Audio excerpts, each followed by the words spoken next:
All right, all right, all right. Good morning, good morning, good morning, everybody. We're here once again with local community talk, and today we're giving an update on the NFL moves. Been a lot of talk about players want to go different places, get traded. Free agency is crazy, so I'm excited. I really am excited. And the first news I've gotten today is J.J. Watt has agreed to sign with the Arizona Cardinals. So let's take a look at this and see is it official, because I think he put out a tweet, and I'm going to have to check that. But here it is. We have breaking news into SportsCenter. Forget about the Bills, the Titans. J.J. Watt has just tweeted that he has signed with the Arizona Cardinals. Dan Orlovsky.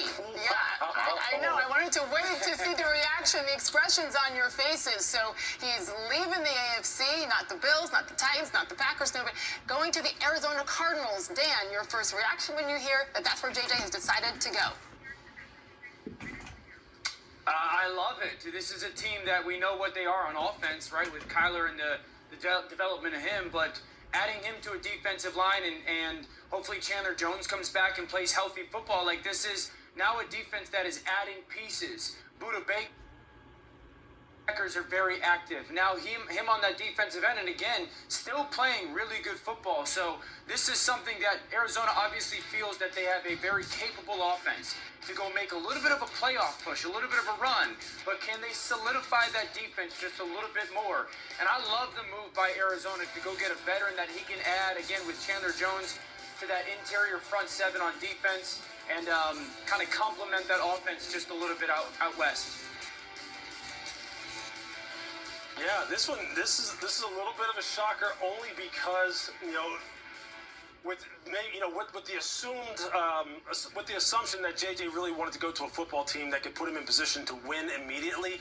I thought there may have been better options, but there's no doubt that Arizona is on the come. We had a chance to look at them in Monday Night Football this year as well, and they do have a very aggressive defense in terms of philosophically how they like to get after you. Chandler Jones at one point in time was one of the best pass rushers in the NFL over the past, say, 5 or 6 years, and I have no reason to believe that he still cannot be.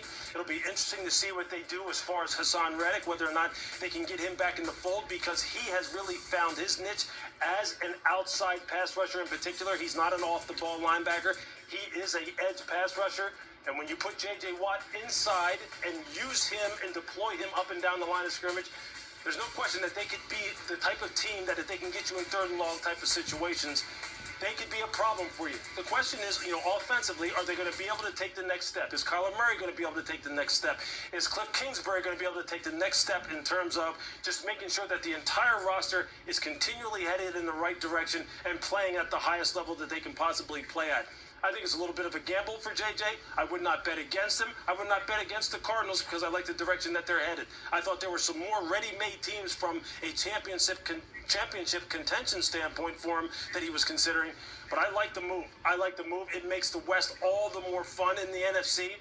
And I can't wait to see how this pans out. Yeah. I mean, I was going to say real quick, you think about this division as a whole, and it has been so difficult, and the Cardinals trying desperately to climb, and you have Kyler and all that.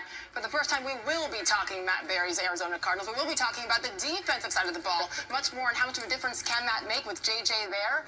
We shall see. Yeah, and you look at the Rams with Aaron Donald. They bring in Matthew Stafford because they were the ones that wanted to make a run at the Super Bowl. And guys, we were joking a bit around about it maybe a couple of weeks ago, but it is worth pointing out and looking back at it now. DeAndre Hopkins, his former teammate with the Texans, put out that Instagram and tweet where he said, "Let's finish what we started." So perhaps there was a recruiting effort going on this entire time. But again, the breaking news, J.J. Watt has announced he will sign with the Arizona Cardinals. Gentlemen, we appreciate the best laid plans of where Watt should go. Watt just interrupted the entire segment and told us himself. Thank you, guys. JJ. Thanks for that. Good perspective. So when you look at J.J. Watt since 2011 and what he's been able to do, look at his NFL rank in all of these categories, Sage. Sacks, second. Forced fumbles, first. Fumble recoveries, first. Batted passes, first. Now, he has combated some injuries within that time frame since 2011.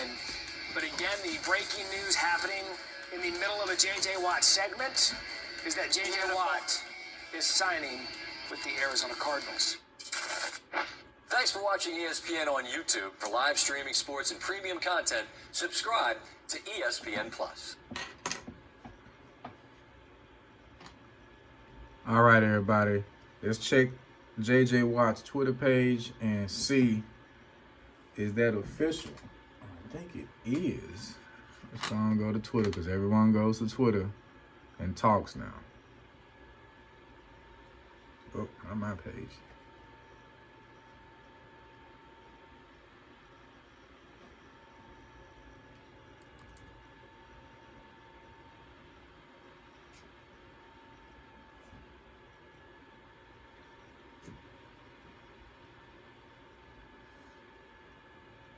And there you see it's official, yeah. Pretty convenient when the owner is a pilot. Is also a pilot, is what he said. Blow this picture up. Here's JJ. Yep, he visited with the Arizona Cardinals. There's them on the jet. All right, so really wish J.J. Watt could have came to the Dallas Cowboys. But it makes sense. He's out there with Bernard Hopkins, B-Hop. Let's go back to this. Let's get Stephen A. Smith reaction, because it's always hilarious when he's talking.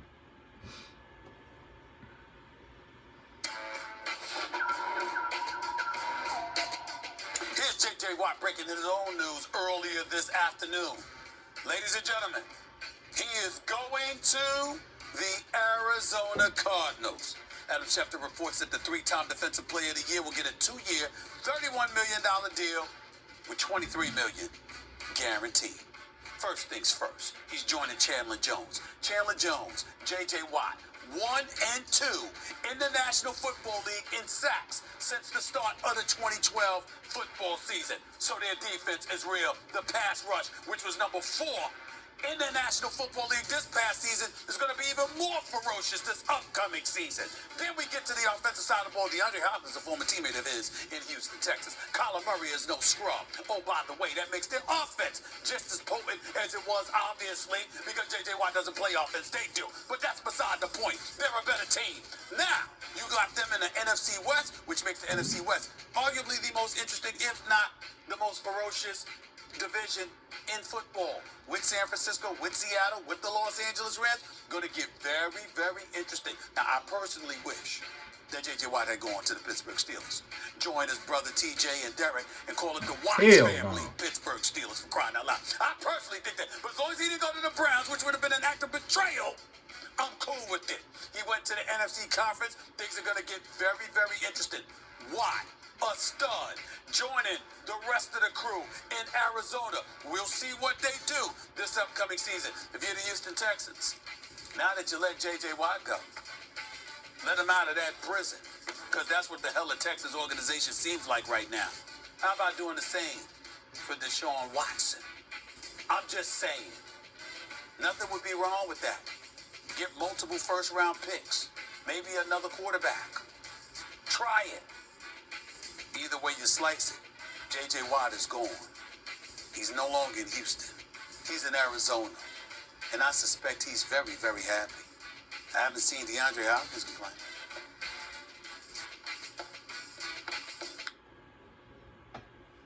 All right, let's cancel that before it pulls up. Run it back. We have breaking news into SportsCenter. Forget about the Bills, the Titans. There was another move. There we go. Russell Wilson should want to go to the Dallas Cowboys. On First Take by Stephen A. Smith. Let's see what he has to say about that, because that would be an upgrade for the Cowboys. I say no, he shouldn't want to be there. Russell Wilson should want to go to the Dallas Cowboys. What? Quote unquote. I mean, are you ready for this? Yes, the Dallas Cowboys. America's. You can't say that. You Yes, of I all can. people can't say the Cowboys. Well, yeah, I can once you listen to my reasons. I can say that once you hear my reasons. See, when you have to understand, Max Kellerman. First of all, one thing. I just told you he's a Super Bowl champion. He's got a 98-45-1 record in his 9 seasons. That's more win than the Dallas Cowboys organization has had. I think they've got like 78 wins in that span. He's got 98 wins in the last 9 years, okay? And we also know the cachet that his talents would bring. But it's not even that. It's not even so much that. Max Kellerman, when's the last time the Dallas Cowboys have really been relevant? Quarter century? Quarter century, wouldn't you say? That level, that's right. Yeah, that's right. And yet, everyone talks about him. We recognize the fact that Forbes magazine had them as the highest valued franchise in the National Football League, if not in all of American sports, at approximately $5 billion. We understand the billion-dollar playpen that is Jerry World, Jerry Jones, and the attention that he garners, the Dallas Cowboy cheerleaders, let's never forget that. We've got all of that going on in the backdrop of the star, the Dallas Cowboys playing on Thanksgiving, whatever. If you don't deserve any level of relevancy based on your level of production on the football field, and yet still you get it time and time and time again. If you're Russell Wilson, imagine how you, imagine how you would stand to benefit if you were a member of the Dallas Cowboys. You would obviously be in the midst of a marketing machine. You would receive your just due in terms of attention, in terms of cachet, not to mention the nationally televised games. The list goes on and on. You got a beautiful wife in Sierra who's an entertainer extraordinaire, okay? I have no doubt in my mind that all of this noise about Russell Wilson wishing to depart from Seattle has a lot to do with her, as well it should. Happy wife, happy life. Listen to the ladies, okay? Let's make sure we do that. I see it all coming together.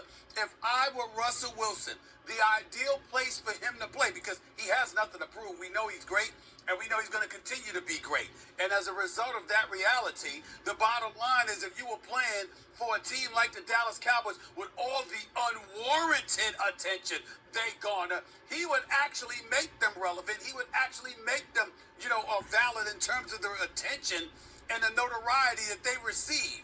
And I think that in that regard, that's what makes it a winning situation for him, more so than anything else.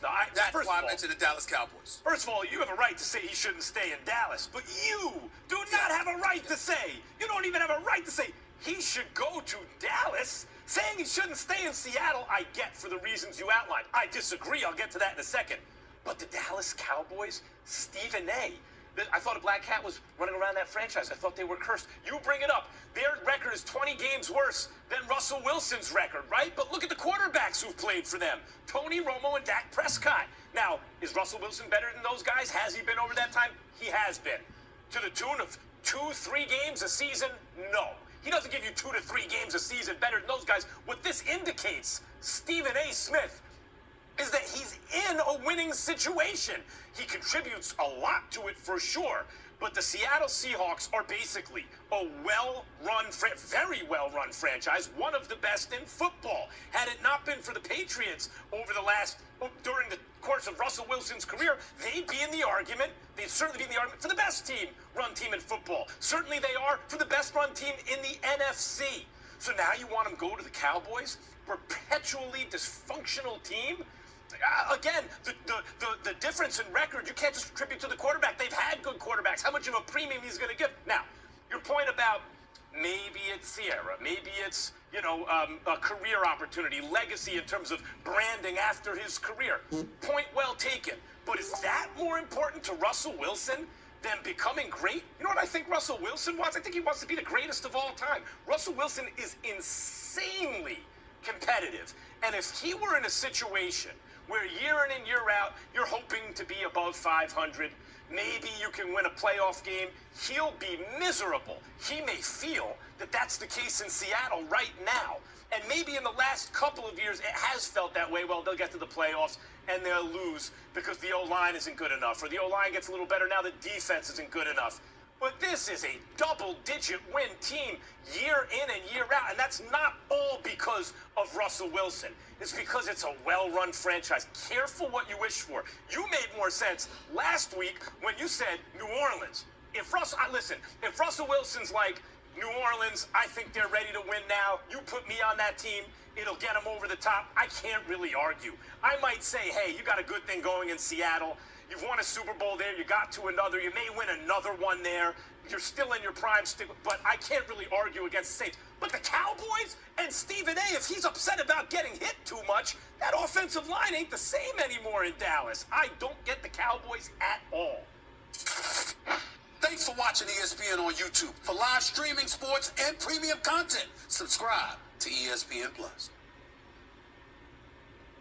All right, I'm going to weigh in my opinion on that. It actually makes sense for Russell Wilson to either be traded to one of those 4 teams. The Bears, no. They don't have enough weapons for him to be a championship team fast. Yes, Russell will draw attention, but they don't have enough pieces for him to be there. It'll take them some time. He will draw some free agents to follow him to the team. When you're a 10-year vet, as any player, yeah, players who've played with you in the past going to want to play with you. New players going to want to play with you. So then we look at Russell going to the Raiders. That makes sense if they get Brandon Carr his exiting papers as well, and maybe they have a young upcoming quarterback to back up Russell. The Raiders playing against the Kansas City Chiefs with that offense all season long to make playoffs, that's going to be hard. I see Russell wanting to do it, though, but it's not a smart career move for any player to be in the league with one of the top offensive teams in the NFL. Now, Russell going to the Saints, that makes a lot of sense, because when you really look at it, the Saints' defense is solid, offensive line is solid, got weapons, Michael Thomas, Alvin Kamara. So I could see him going to the Saints, and if Drew Brees sits down, yeah, because, you know, he hasn't announced he's coming back, but I know he's a little heated that Tom Brady came into his division and in one season won a Super Bowl with those guys. So I'm trying to figure out now who's more mad, Drew Brees or Bill Belichick for trading Tom Brady. But the Cowboys, yeah, I can see it happening. Even if we lose Dak, we will get a better upgrade in the team, because Russell's like top 5 quarterback for the past decade. So that definitely upgrade us. We'll get line pieces with the draft. We'll attack a few. We'll get players that we're missing, as Max Kellerman had covered. And the main one I'm looking at is Deshaun Watson. When we're going to get that wrapped up? They're talking about Drew Brees should retire. All right, so let's get into this. Nah, let's look at Deshaun Watson. That's 40 fucking minutes. Okay, that's 4 days ago. This is recently. It makes sense for him to go to, like, Bears and Watson, good marriage? Yes, I think it's the right place. Where do I think Watson winds up? I think Miami if they want him. I don't think anyone can compete with Miami in the package they can offer him. I think the Bears are actually the best long-term play, and I'll tell you why. And this is why I brought this up, like, in the beginning of January. The Chicago Bears and that fan base are as rabid as any football fan base in the world. Guys, just remember, going back to the 80s, that Saturday Night Live skit, or maybe it was the early 90s, right? The Bears, remember all that? That was in the middle of Michael Jordan's prime. He was three-peating every time you turned around, but all they could talk about in popular culture was the Bears, because Chicago cares more about that than anything else. Than anything. And this franchise, the Bears, who have the greatest team of all time, the 85 Bears, have never gotten quarterback right my entire life.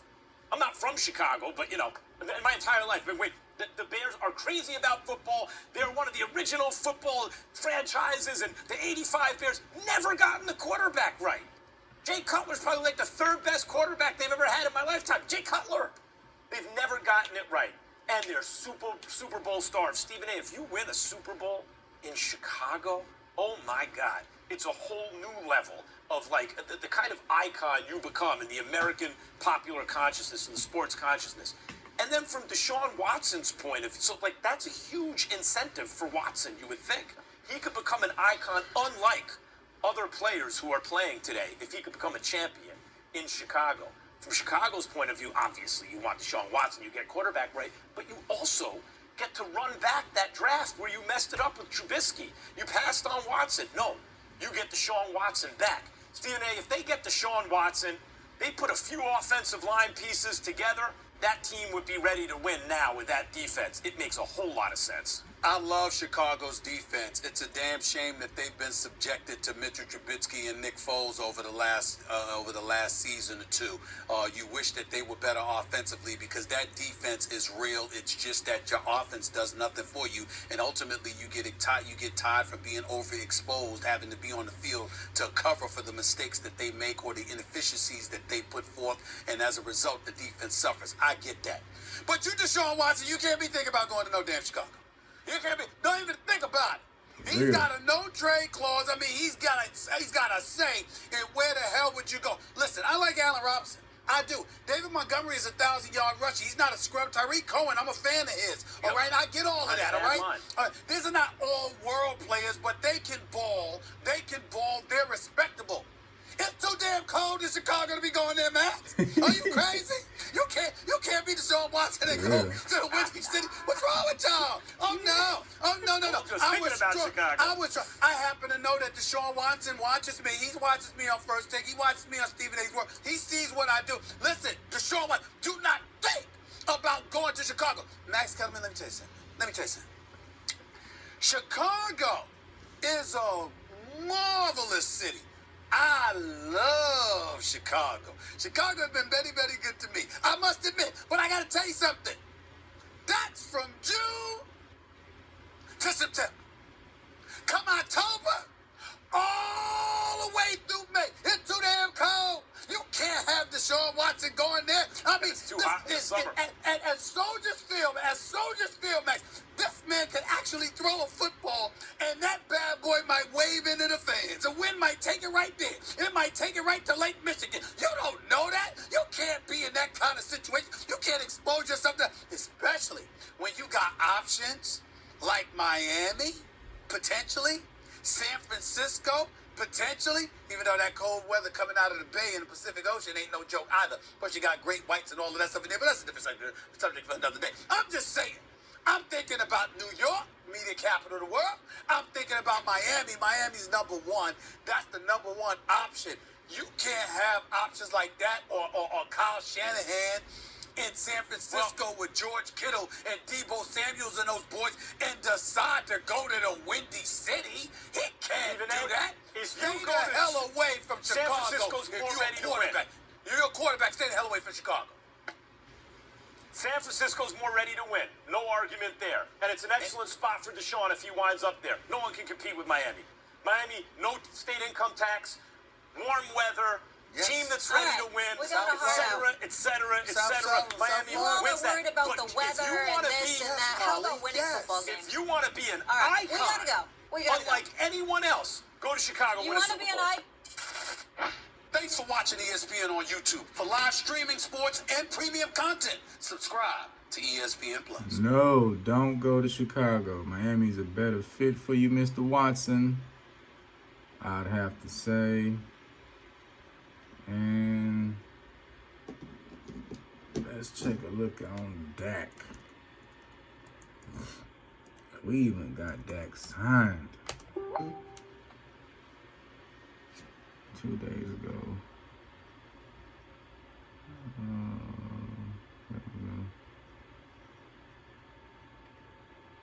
Let's check on our hometown hero. Paid other people. You know, you paid Jalen Smith, you paid DeMarcus Lawrence, all right? You paid a bunch of other folks. You kept Sean Lee around with his injury-prone self, even though he's a gifted player when healthy. The bottom line is you tried a lot of different things, and the damn thing worked. Dak Prescott comes there. Even before that, Tony Romo was there, injury-prone. Dak Prescott's been there the last 4 years. Before this season, hadn't missed a game. Hadn't missed a single game. It was back page headlines when he missed a practice. He's reliable. He's trustworthy. He's a model citizen. He's won 42. He's got a 42-27 record as a starter. He's got a career completion percentage of over 65%. He's gotten you to the playoffs twice. He's won a playoff game, and your team stunk without him. So all of those things taken into consideration, do I think on its face he's worth $40 million as an individual talent when you consider the fact that Russell Wilson, Aaron Rodgers, and others are getting less? No, I don't believe that. But if you're the Cowboys, and what's your alternative plans? Andy Dalton or Lord knows who else? I'm sorry. I think that he can. I think he does warrant that because of what you're asking him to represent as a face of that franchise. Yeah. Well, Dan said he doesn't deserve to be the highest paid player in the league. And to quote Clint Eastwood from Unforgiven, deserve's got nothing to do with it. You know, the fact of the matter is, several years ago, it would have been a mistake. Last year, and I did not like the Goff contract at the time. I did not like the Wentz contract at the time. I think just because the market's irrational in terms of how much they value the quarterback doesn't mean that you have to follow suit if you don't have a truly great quarterback.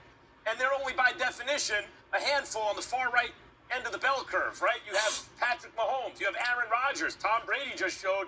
You still have Tom Brady, Deshaun Watson, Russell Wilson, maybe one or two others. That's it. Those are the guys worth top of the market. And even then, you got to be careful how much you pay them because there's just not enough money to go around. That's why there's a hard cap. Because every time you see a hard cap, it ain't about competitive balance. That's a lie that the owners peddle to the fans. It's only ever about, in every sport, funneling money from players to the owners. So players have to make choices. Well, do I want to be on a winner or do I want to get paid? Or I'm going to have to get paid a little less to be on a winner. But understand that's the reality. And if you pay a good player great money, you're handcuffing yourself. But here's the thing, Rob, and this is why I disagree right now. Why you're going to have to give him the money, the $40 million a year. Three things happened throughout the course of this negotiation. One, Andy Dalton wasn't nearly as good as Dak. You think Andy Dalton's a good backup? Wow, it's a good backup. Dak's not that good, really. He's not, No, actually, that was a huge fall off. That makes Dak look even better. Two, the NFC East, there's no quarterback in the division. So there's a very good chance you sign Dak and you have a home playoff game for the foreseeable future. You've really tilted the scale in your favor. You're going to host a playoff game. Unless big things change in the NFC East, you should have a huge advantage at least going into each season with a chance to host a playoff game because the division's weak and there are no other quarterbacks. And three, they franchise tagged him, Rob. They franchise tagged $37 million they're going to owe him. Next year's 53 or 4. So at this point in the game, Jerry lost the negotiation. It's over. He's already lost. It's just an issue of when he's going to sign up. Because what else can he do? Next year, if Dak walks, he'll be enough quarterback-starved teams that he's going to get his close to $40 million a year anyway. And if he doesn't, what, are you going to franchise him again? $53, $54 million? All against the cap in that year? You can't prorate it like you can with a signing bonus? No. They've lost this negotiation already. My prediction is Dak will sign a 3-year deal right around $120 million. So, look, when I hear you guys talking, I get it. I mean, look, the Cowboys screwed this up, and Jerry Jones, he really screwed this whole thing up. But when you talk about the value and evaluating a quarterback, I mean, Kirk Cousins is the highest paid quarterback or has made the most of any quarterback in the last 3 years. And, is he a great quarterback? Is he the best quarterback for the Vikings? Nah, I don't know about that. So, you look at these teams, if you pay him $40 million a year, look at Seattle. Russell Wilson, prime example. When he was on his rookie contract, they made it to the Super Bowl. They won a Super Bowl. They pay Russell Wilson. They have to cut a bunch of guys on defense, and he's complaining because their offensive line isn't that great. Well, it's probably because you're one of the highest paid quarterbacks in the league, and if you were making a lot less, they could spread that money around. So if you're Dak, he has to make a decision. Do I want to be the highest paid quarterback, or do I want to go somewhere and win and compete for a Super Bowl championship? Because if you're the highest paid quarterback, you're making $40 million a year, they're not going to be right on every single draft pick. They're not. And they're going to have to cut one of your key guys. They're going to have to cut somebody that's making a lot of money. So I think the cap said, 180? It's not coincidence, I think, Rob, to your point, that Tom Brady has all those Super Bowl rings, and he's the guy who always restructured and took less than he would have gotten on the market and was reasonable about that. But in Dak's position, as Stephen A. might point out, why would you trust the Cowboys to field a Super Bowl team even if you took less? What would give you confidence confidence that they would get that right. You might as well get paid. Yeah. Tom Brady was also married No, to, look, or is also married to Gisele Bündchen, Right. who's worth more than him. You gotta take that out of the picture. I mean, I hate when people say that though. When you say, "Oh, well, you're married to somebody Why that makes though? a lot Because of money." when you're talking about You're somebody's supposed- net, when you're talking about somebody's net worth and your money, Rob, I mean that's what it is for them at home. They'd be That's multimillionaires regardless. I So mean- you're talking about somebody like Dak that doesn't have a big bank account to sit on. It's different for different people. So he already has that cushion no matter what. Their home situations are different. It does matter. It's pertinent. That's what their life is behind closed doors. When you're worth 200 million, what's the difference between 400 million? I mean, look, 100 millionaires are worth 100 million. I mean, I don't know. What's your way of life? Is it, oh, I'm going to ride on a different jet or a private jet? Like, oh, Was it I'm going worth to wear 200 different million clothes? the No, whole I mean, but along the way, he's made the money, and when you win Super Bowls, guess what? The money follows you. So everything else that he does, he makes money on. Thanks for watching ESPN on YouTube. For live streaming sports and premium content, subscribe to ESPN Plus.